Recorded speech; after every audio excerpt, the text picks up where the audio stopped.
پھر رسول اکرم صلی اللہ علیہ وسلم نے بنو نجار جو انصار مدینہ کا ایک قبیلہ ہے، ابو ایوب انصاری رضی اللہ عنہ اس قبیلے کے سردار تھے، اس پورے قبیلے کو پیغام بھیجا کہ آؤ تم لوگ مجھے اب بیچ مدینے میں لے چلو، ہاں اپنے ہاں لے چلو۔ حضور اکرم صلی اللہ علیہ وسلم نے فرمایا اے ابو بکر تم بھی ایک اونٹنی پہ بیٹھو، ایک اونٹنی پر میں بیٹھ جاتا ہوں، دونوں۔ تو انہوں نے کہا جی نہیں حضور، آپ اپنی اونٹنی پہ تشریف رکھیے، میں اونٹنی کی نکیل پکڑ کر آگے آگے کھینچ کے لے کے چلوں گا۔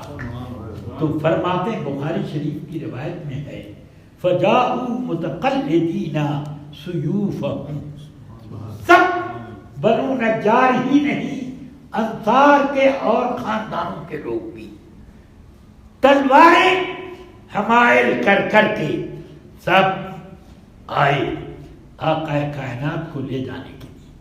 سرکار اونٹنی پر تشریف رکھ رہے ہیں اور وہ لوگ چل رہے ہیں، دونوں طرف فوجیوں کی طرح قطار لگی ہوئی ہے اور بچے آگے گیت گاتے جا رہے ہیں۔ طلع البدر علینا من ثنیات الوداع، میرے آقا صلی اللہ علیہ وسلم مدینہ پاک میں جا رہے ہیں اور جس کا مکان راستے میں پڑتا ہے، یا رسول اللہ ایک قدم میرے گھر سے تو فرماتے ہیں سنو ان ناقتی قد امرت، میری اونٹنی کو اللہ کی طرف سے حکم مل چکا ہے، جہاں مجھے اترنا ہے وہیں یہ بیٹھے گی، یہ اس کو پہلے ہی حکم مل چکا ہے۔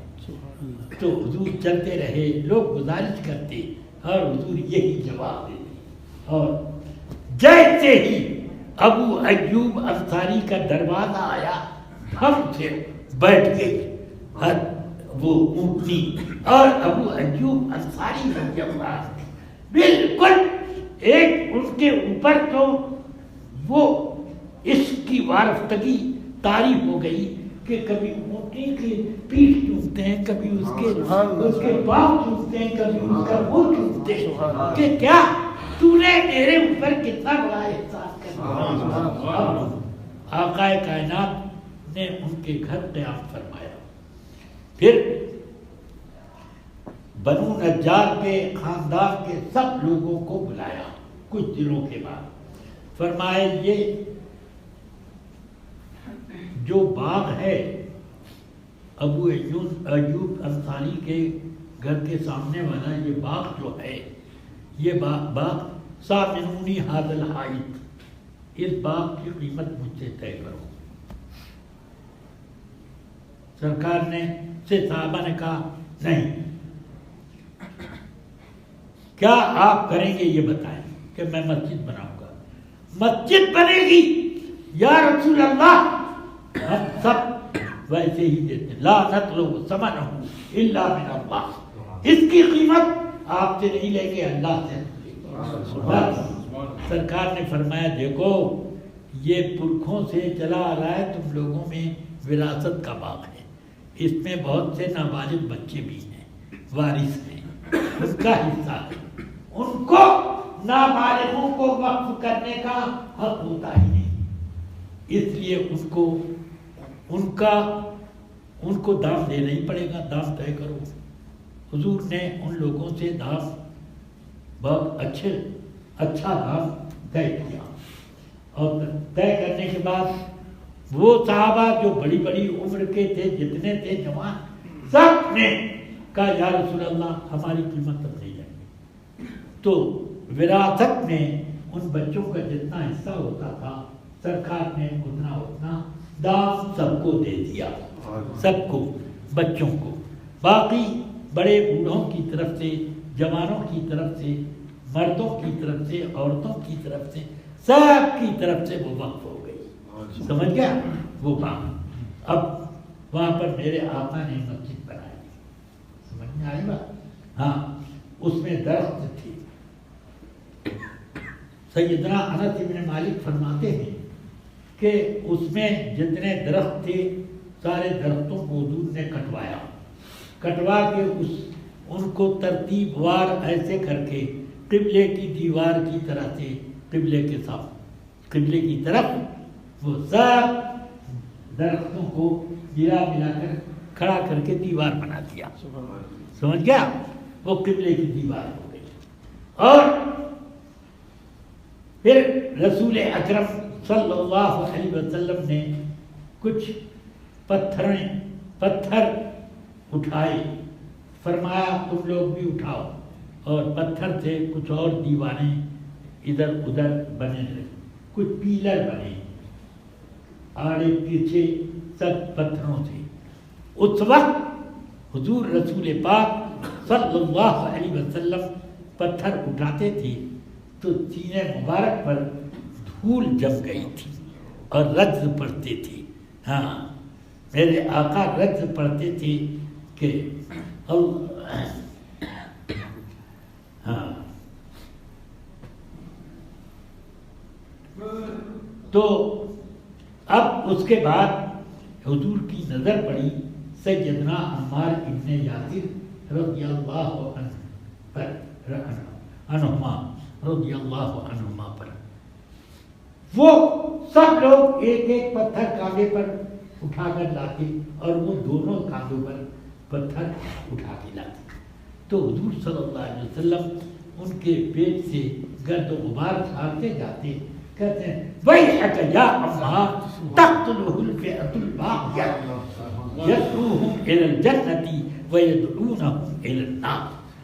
کیا ہوگا اے عمار، کیا حال ہوگا اس وقت تمہارا جب کہ تم کو ایک باغی گروہ شہید کر ڈالے گا صرف اس بات پر کہ تو ان کو جنت کی طرف بلاتا ہوگا اور وہ جہنم کی طرف بلاتے ہیں. وہ سب تم کو جہنم کی طرف بلاتے ہوں گے اور تو انکار کرے گا، اس پر وہ قتل کر دیں گے. چنانچہ جنگ صفین میں جب جنگ صفین ختم ہوئی اور خارجیوں نے حضرت علی اور امیر معاویہ رضی اللہ عنہما کے خلاف بغاوت کر دی اور کہا کہ تم دونوں مشرک ہو، کہ تم لوگوں نے حکم مانا ہے اور ان الحکم الا للہ. مولا علی کرم اللہ وجہ الکریم نے فرمایا کہ یہ جھوٹے ہیں. کلمۃ حق ارید بہ الباطل، قرآن مجید کی آیت حق ہے، ان الحکم الا للہ، مگر مطلب انہوں نے باطل نکالا. قرآن مجید میں فرمایا ہے کہ جب میاں بیوی میں جھگڑا ہو جائے، بننے کی صورت نظر آ نہ رہی ہو، تو فَبْعَثُوا حَكَمًا مِّنْ أَهْلِهِ وَحَكَمًا مِّنْ أَهْلِهَا. ایک حکم شوہر کی طرف سے بھیجا جائے اور ایک حکم عورت بیوی کی طرف سے بھیجا جائے، اور دونوں حالات کا جائزہ لے کر کوئی فیصلہ کریں کہ ان دونوں کو مل کے رہنا ہے کہ دونوں کو اب الگ کر دینا ہے. یہ کریں حکم دونوں طرف سے. اگر حکم بنانا شرک ہوتا تو قرآن حکم بنانے کا حکم کیوں دیتا؟ میں نے اور امیر معاویہ نے مل کر اگر حکم مانا ہے تو ہم نے قرآن کے حکم کے مطابق مانا. سمجھ نہیں آئے گا؟ ہاں. پھر بھی وہ بغاوت پر حضرت علی کے خلاف خاص طور سے وہ نعرے لگاتے رہے، امیر معاویہ کے خلاف بھی بولتے تھے. تو حضرت علی نے کہا کہ جاؤ ان کو بات سمجھاؤ. تو یہ سمجھانے کے لیے گئے حضرت عمار ابن یاسر. ان خبیثوں نے آپ کو شہید کر ڈالا، ان خارجیوں نے. سمجھ گیا؟ تو یہ ان کی شہادت جو ہے ان خارجیوں کے ہاتھ سے ہوئی. چل اب وہ مسجد بن گئی. اب اس مسجد کی شان یہ ہے کہ فرماتے آقا کائنات صلی اللہ علیہ وسلم نماز پڑھنے کے لیے 3 مسجد کے علاوہ کہیں کا سفر کوئی نہ کرے. سمجھ گئے؟ آپ یہاں سے سفر کر کے جائیں کہ میں چل کر کے بغداد شریف کی مسجد میں نماز پڑھوں گا، اسی لیے سفر کر رہا ہوں، میں چل کر فلاں جگہ، فرماتے ہیں لا تشد الرحال لا تشد الرحال الا لثلاثة مساجد، کہ سواریاں تیار نہ کی جائے، سفر نہ کیا جائے مگر 3 مسجدوں کے لیے، مسجد حرام و مسجد ھذا و مسجد الاقصی۔